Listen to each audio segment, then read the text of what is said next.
अस्सलाम वालेकुम दोस्तों, वेलकम टू मियां भाई न्यूज़। हैदराबाद के तोली चौकी एरिया से एक शॉकिंग वीडियो सामने आई है जहां एक पुलिस ऑफिसर जी रवि पर सीरियस इल्जाम लगाए जा रहे हैं। लोग कह रहे हैं कि ऑफिसर ने अपनी ड्यूटी करने के बजाय गुंडागर्दी की जुबान इस्तेमाल की और ट्रैफिक जाम को पूरी तरह इग्नोर कर दिया।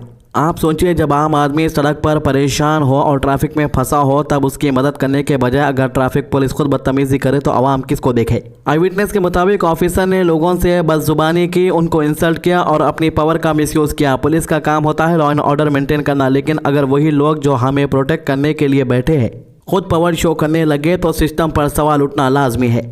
अब वहां पर के लोगों का कहना है कि इस मैटर पर पुलिस कमिश्नर सर को खुद एक्शन लेना चाहिए, क्योंकि अगर एक ऑफिसर खुले आम लोगों से बदतमीजी करे और कोई एक्शन ना हो तो ये बात पूरी फोर्स की इमेज को नुकसान पहुंचा सकती है।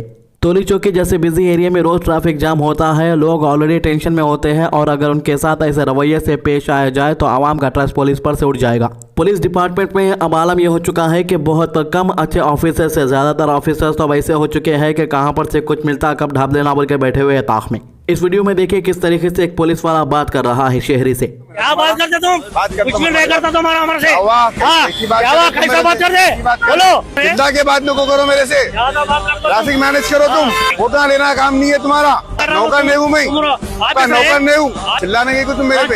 चिल्लाने की कौन बोल रहे? चिल्ला रहे तुम चालन मारे ना। चालन मारे ना। चिल्ला रहे की हैदराबाद से जो है काफी ज्यादा वीडियो ट्रैफिक पुलिस वालों के वायरल हो रहे हैं, जिसके अंदर ये देखा गया है कि ट्रैफिक पुलिस वाले ट्रैफिक कंट्रोल करने के बजाय सिर्फ कैमरा अपने हाथ में लेके तस्वीरें फोटोज खींच रहे हैं चालान के। तूफानी बारिश की वजह से पूरे दुनिया के रोड़ा खराब हो गए। वहां पर के रोड़ा जहां पर खराब है वहां पर नहीं खड़ते ये लोग, कहां पर खड़ते जहाँ के रोड़ा जरा अच्छे रहते वहां पे खड़ के फोटो मारते। कल के वीडियो में आप लोग देखे होंगे कि ज्यादातर लोग रोड एक्सीडेंट की वजह से मर रहे, बल्कि रोड एक्सीडेंट की वजह से मर रहे वो बात तो सही है, लेकिन रोडों के ऊपर कितने गड्ढे हैं उसके बारे में भी बात करो कभी। एक आधे मीटर की रोड साफ सुथरी है तो वहाँ पे थोड़ा झाड़ू गिड़ू मारने लगा देते जीएचएमसी वालों से, वहाँ पे खड़ के चलाना मारना शुरू कर देते। जो तूफानी बारिशें पड़े, जिन एरिया के अंदर पानी घुस गया था वहां पर के एरिया के हाल जाके देखो जरा आप लोग। वहां पे बस्ती में कैसे गड़े हैं, पानी अभी भी कुछ जगहों पे रुका हुआ है। और बीआरएस जाने के बाद में एक चीज गौर करने वाली बात यह हुई कि ट्रैफिक पुलिस वाले ज्यादा फोटो खींचते हुए दिखाई दे रहे हैं आजकल। अब बात करेंगे जुबली हिल्स के अंदर एक न्यूज वायरल हो रही है। भाई कंफर्म न्यूज तो नहीं है, क्योंकि अपने मीडिया वाले कब सही बोलते कब नहीं बोलते नहीं बोल सकते, लेकिन इन्हें पोस्ट करा कि big news, new twist in Jubilee Hills politics, AIMIM party is all set to contest the Jubilee Hills by election.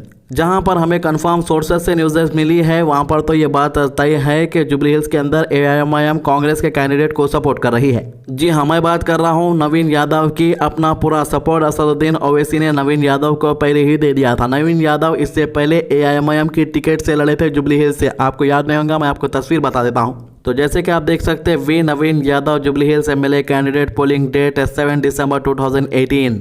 तो यही वजह बड़ी हो सकती है कि AIMIM पार्टी जो है नवीन यादव को सपोर्ट कर रही है इस बार जुबली हिल्स के बाय इलेक्शन के अंदर। तो हाल ही में एक तेलुगु चैनल पर नवीन यादव का इंटरव्यू हुआ था। इसके अंदर इनसे सवाल किया गया था कि आप AIMIM पार्टी में भी काम कर चुके हैं, तो इनका जवाब था कि असदुद्दीन ओवैसी मेरे गुरु है और रेवंत रेड्डी मेरे गॉडफादर है। यहाँ पर इनका कहना था कि मैं जो कुछ भी पॉलिटिक्स सीखा हूँ वो असदुद्दीन ओवैसी से सीखा हूँ, लेकिन अब जिसको फॉलो कर रहा हूँ, जिसकी बात सुन रहा हूँ, वो गॉडफादर कोई और नहीं बल्कि रेवंत रेड्डी है, CM मौजूदा। और इनकी जो तस्वीरें असदुद्दीन ओवैसी के साथ वायरल हो रही है वो अभी की नहीं है, पुरानी है। ये हाल ही में कई बार CM से मिल चुके हैं और CM को गिफ्ट कर चुके हैं झाड़ा।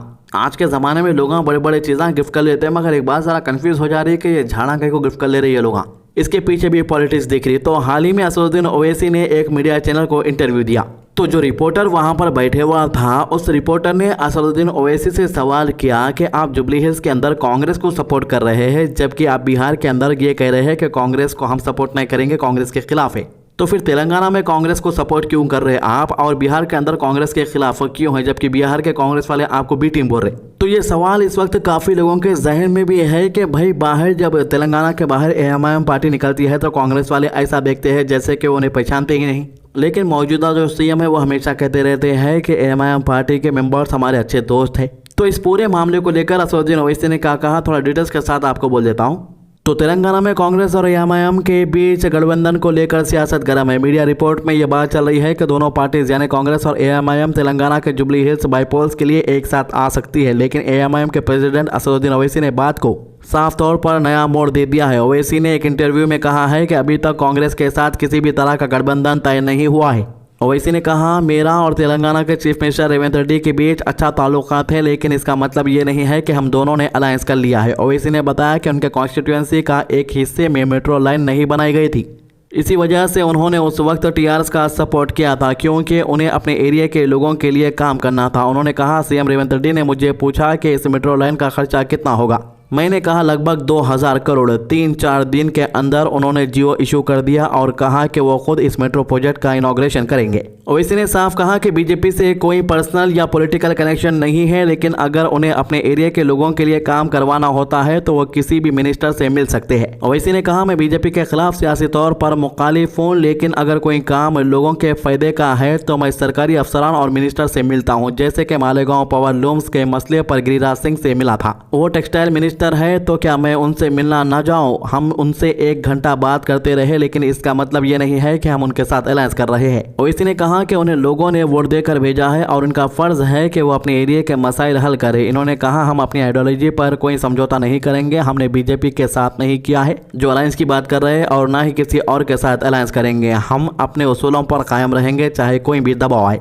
जुबली हिल्स बाईपोल्स के सिलसिले में कांग्रेस ने नवीन यादव को अपना कैंडिडेट बनाया है। ये सीट बीआरएस के एमएलए गोपीनाथ के मौत के बाद खाली हुई थी। इलेक्शन 11 नवंबर को होने वाले हैं और काउंटिंग 14 नवंबर को होगी। एआईएमआईएम के लीडर ओवैसी का कहना है कि उनका फोकस अलायंस पर नहीं बल्कि लोगों के काम और अपनी आइडियोलॉजी पर है। इन्होंने कहा कि तेलंगाना में ये अपनी पार्टी के साथ मजबूत तौर पर खड़े हैं और अपनी सियासत को अपने उसूलों के मुताबिक चलाते रहेंगे। इसी के साथ ही बिहार में भी ओवैसी अपनी सियासत को एक्सपैंड कर रहे हैं। बिहार के सीमांचल इलाके में जो एआईएमआईएम का पारंपरिक गढ़ माना जाता है।